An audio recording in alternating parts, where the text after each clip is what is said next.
नमस्कार दोस्तों, आज हम आपको लेकर आए हैं तारीखी शहर दिल्ली की ज़ियारत पर।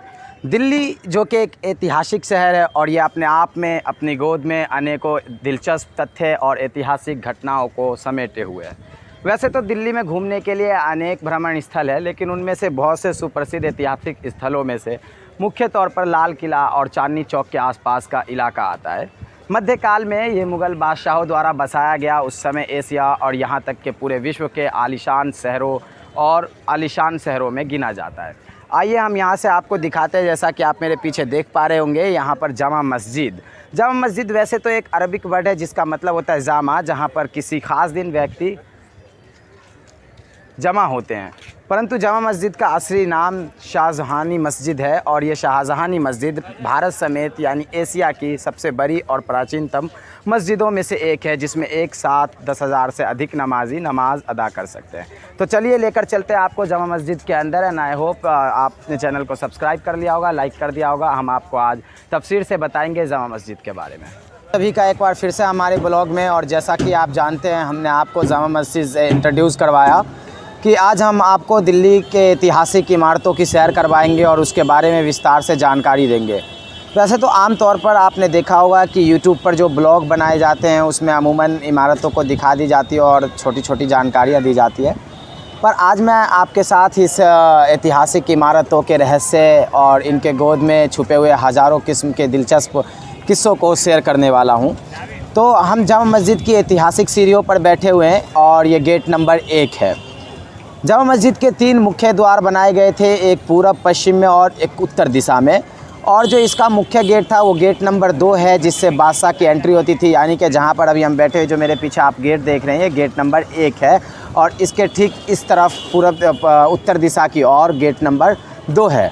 गेट नंबर 2 को आमतौर पर शाही दरवाज़ा कहा जाता था, यानी कि बादशाह और राजघराने के लोग, मुग़ल ख़ानदान के लोग जब इस मस्जिद में आते थे तो उनके एंट्रेंस के लिए, उनके प्रवेश के तौर पर गेट नंबर 2 को इस्तेमाल किया जाता था, जो कि लाल किला के सामने खुलता है। वैसे तो अब ऐतिहासिक शहर दिल्ली में बहुत कुछ बदल गया है, इसके करीब के इलाके बदल गए हैं। अभी अगर हम आपको ब्लॉग में दिखाएं तो जामा मस्जिद के आसपास अवैध अतिक्रमण, रेहड़ी पटरी वालों और बहुत तरह की इमारतें बन गई है, जिससे कि इसका पुराना और ऐतिहासिक लुक अब पहले जैसा नहीं रहा। लेकिन अगर बात की जाए कि ये शहर क्या 1857 के गदर से, यानी कि 1857 की क्रांति से पहले भी ऐसा ही था, तो आप इसमें एक बड़ा बदलाव और तब्दीली पाएंगे। आपने दिल्ली के अंदर जो दिल्ली के निवासी हैं उन्होंने कुछ गेट के नाम सुने होंगे, जैसे कि Lahori gate, Delhi gate, Ajmeri gate. ये गेट असल में अपने आप में एक ऐतिहासिक घटना और कहानी को छुपाए हुए हैं। ये गेट दिल्ली शहर में प्रवेश का द्वार थे, यानी कि जो दिल्ली थी वो इन गेट के अंदर के हिस्से को ही दिल्ली कहा जाता था, और इन गेट के चारों ओर से 4 दीवारी से गेट आपस में जुड़े हुए थे और 4 दीवारी के अंदर ये शहर बसा हुआ था, जिसे शाहजहानाबाद कहा गया, जो यमुना नदी के किनारे बसा हुआ था।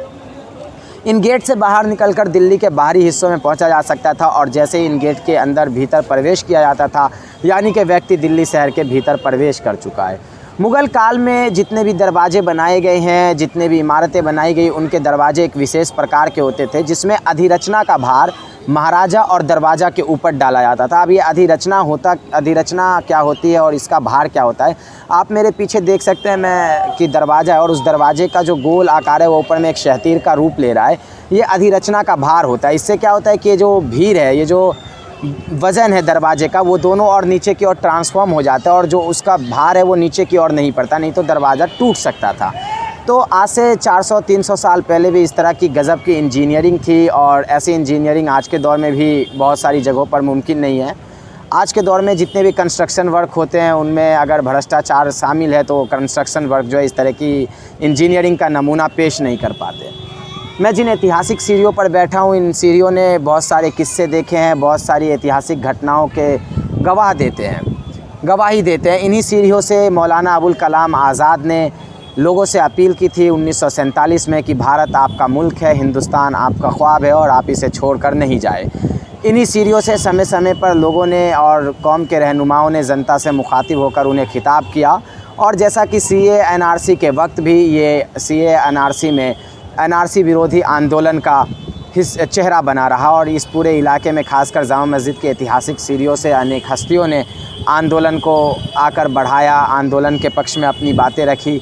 तो इस तरह की ऐतिहासिक इमारतों का संरक्षण जो है वो बेहद ज़रूरी है।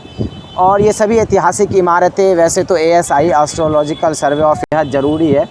और ये सभी ऐतिहासिक इमारतें वैसे तो ASI astrological survey of India के अंतर्गत आती है, यानी कि भारतीय पुरातत्व सर्वेक्षण विभाग के अंतर्गत आती है। अब आइए ले चलते हैं आपको जामा मस्जिद के अंदर, जहां मैं आपको जामा मस्जिद से जुड़ी हुई जानकारियां दूंगा और इसके शाही इमारत